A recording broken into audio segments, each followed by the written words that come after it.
ये आज का टॉपिक है simple random sampling on attributive data पे। जैसे हमने क्वांटिटेटिव जो हमारा डाटा होता है उसके लिए सिंपल रैंडम सैम्पलिंग को डिफ़ाइन किया था, सिमिलरली हम डिफ़ाइन कर सकते हैं जब हमारे पास एट्रीब्यूटिव डाटा है। एट्रीब्यूटिव डाटा का मतलब क्या है, जैसे हम बता रहे हैं आपको कि इसके अंदर जैसे हमारे पास सपोज कीजिए कि हमारे पास एक पॉपुलेशन के कितने हैं 100 यूनिट है, 100% है। तो 100% किस तरह के हैं, they are smoker and non smoker. जैसे हम करें या हम रिच और पुअर कर सकते हैं। ये हमारे पास है rich and this is poor, ठीक है। और ये जो बी और बीटा है यानी कि ये हमारे पास लिटरेट और इलिटरेट है, इलिटरेट, ठीक हो गया, इलिटरेट है। तो अब हमारे पास ये वाले कैसे हैं, ये 25 बंदे कैसे हैं, रिच और लिटरेट है, पढ़े लिखे और रिच। दूसरी ये बात ए और बीटा, ए का मतलब तो पॉजिटिव क्लास है, रिच हैं और साथ में इलिटरेट भी हैं। तो इस तरह से हम क्या करते हैं, जब हमारे पास एन नंबर ऑफ पर्सन को डिफरेंट क्लासेस में कन्वर्ट कर पाएँ, और डिफरेंट क्लासेस का मतलब कि उनके ट्रेड्स के अनुसार हम उनको प्रपोर्शनेट डेवलप कर पाएँ या हम उनको क्लासीफाई कर पाएँ, तो इस तरह के डाटा को हम एट्रीब्यूटिव डाटा कहते हैं। जैसे डिकोटोमस है, डिकोटोमस का मतलब एक पॉजिटिव क्लास और एक नेगेटिव। अब बी और बीटा यानी कि एन को हमने डिवाइड कर दिया, रिच पढ़े लिखे, रिच अनपढ़, पुअर पढ़े लिखे, पुअर अनपढ़। इस तरह से हमने डिफरेंट क्लासेस में हमारे डाटा को डिवाइड कर दिया। तो अब यहाँ पर ये जो है फर्स्ट क्लास ए बी किसको, रिच एंड लिटरेट, पढ़े लिखे और रिच कितने बंदे हैं 25। तो इसको हम बोलते हैं एट्रीब्यूटिव डाटा को, ठीक है। अब एट्रीब्यूटिव डाटा में तो हम ऐसे कह सकते हैं कि जो हमारी एन पॉपुलेशन है उसमें कितने परसेंट पुअर एंड अनपढ़, पुअर और अनपढ़ होते हुए जो क्लास बनेगी उसमें कितने परसेंट है 35।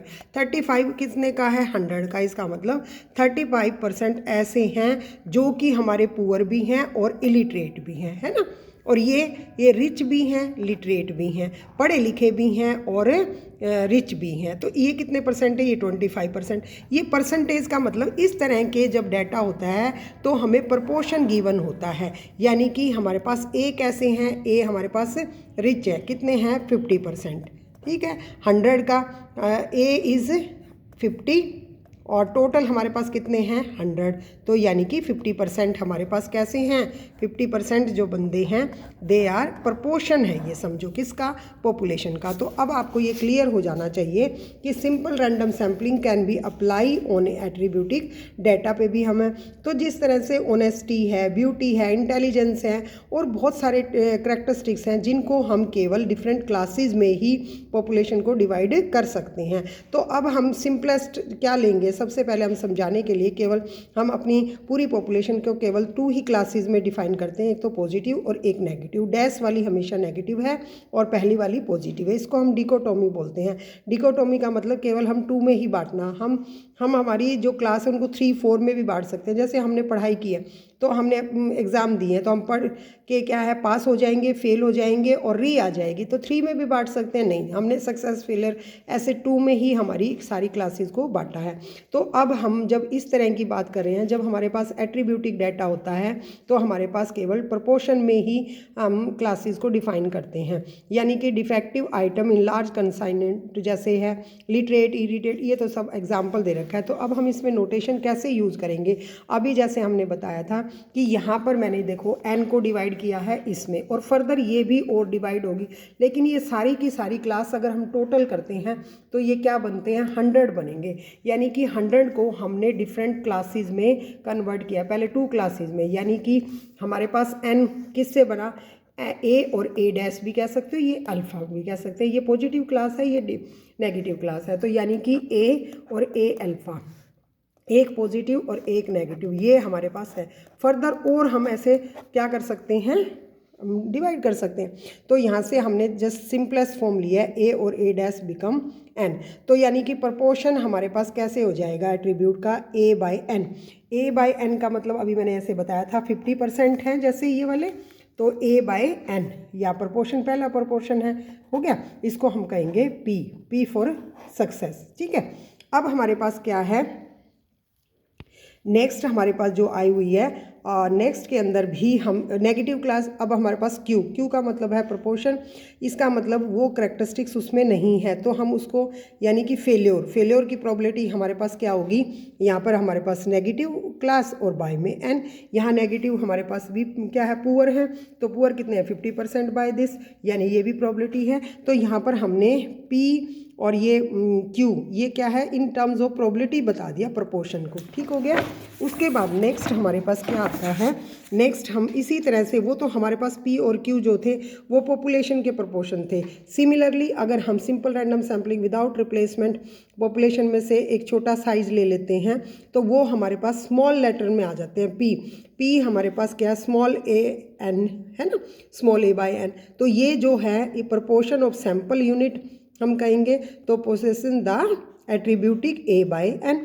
उसके बाद क्यू हम किसको करेंगे, क्यू भी हम ऐसे डिनोट करेंगे 1 माइनस में पी। इस तरह से वाई आई का मतलब क्या है, वाई आई मतलब ith unit included in the sample.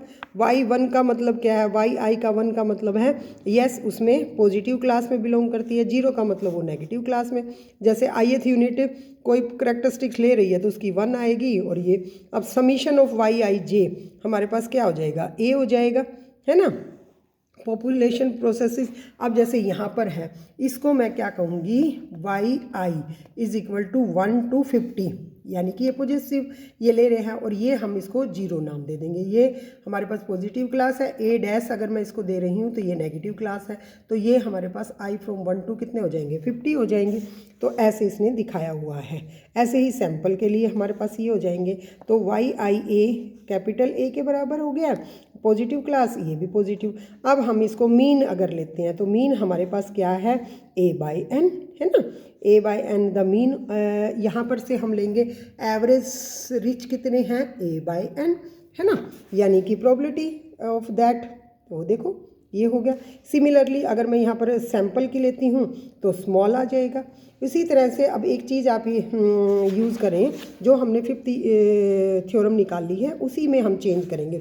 Y i square का मतलब क्या है, हम प्रोबेबिलिटी को कभी भी क्या कर सकते हैं स्क्वायर नहीं करेंगे, ए ही लिखेंगे। यहाँ हमारे पास वाई आई बाय ए का स्क्वायर हो जाता है तो भी ए रहेगा, तो y i square is equal to a, और ए किसके बराबर में लिख सकते हैं एन इंटू में पी। कैसे निकलेगा, प्रोपोर्शन ऑफ 100 कितने परसेंट है 50% ऑफ 100, तो 50 आ जाएगा, है ना। अब जैसे यहाँ पर है ए हमारे पास और n इंटू में पी कह रहा है कि 50% है ना, तो 50% दिस वन, और यहाँ से मेरे पास 100 है ही, तो ये और ये कट गया, तो a की वैल्यू क्या आ गई 50। तो यहाँ पर मेरे पास NP इज इक्वल टू ए हम लिख सकते हैं, ठीक हो गया। यहाँ से हम a is equal to this. Y i को भी हमेशा हम स्मॉल में है तो स्मॉल लेटर ही लेंगे क्योंकि सैम्पल यूनिट है, और NP तो ये इसी तरह से हम इसको जैसे लिखा है। अब हमने क्या करना है बेटा, इसको हमने 5th थ्योरम को दोबारा प्रूव करना है। वाई आई की जगह प्रोपोर्शन लेनी है, तो ऐसा स्क्वायर हमारा क्या था वाई आई माइनस में वाई बार स्क्वायर n-1, तो n-1 में अगर मैं इसको खोल देती हूँ तो ये आ जाता है, ये बार बार हमने नोटेशन की है।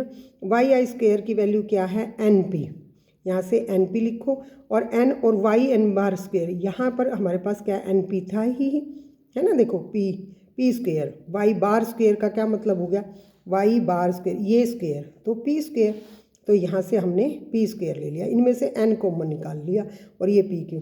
तो ये देखो यहाँ पर एस स्क्वायर को मैं क्या लिख सकती हूँ NP/Q बाई एन। और सिमिलरली अगर मैं सैंपल का लेती हूँ तो वहाँ से देखो ये कैपिटल, ये स्मॉल, ये n और ये ऐसे हो जाएगा। तो S और S को ये नोटेशन प्लीज़ आप थोड़ा सा ध्यान से कर लो, तो हमारे पास डिफाइन करना आ जाता है। Define the simple random sampling on attributive data में हम इस तरह से हमारी जो डाटा है वो एट्रीब्यूटिक होता है, उसमें हम ये नोटेशन लेते हैं, ये डिफरेंट क्लास लेते हैं और ये आपको याद करनी पड़ेगी। और इस तरह से मैंने आपको डिफरेंट क्लास में अच्छे से समझा दिया है, तो अब आपको ये समझ आनी चाहिए। फिर हमारे पास ये है 11th थ्योरम, और कि पॉपुलेशन प्रोपोर्शन भी अनबायस्ड होता है, यानी कि मीन अनबायस्ड होता है ये, और इसके साथ वेरिएंस हम प्रूव करेंगे। ओके।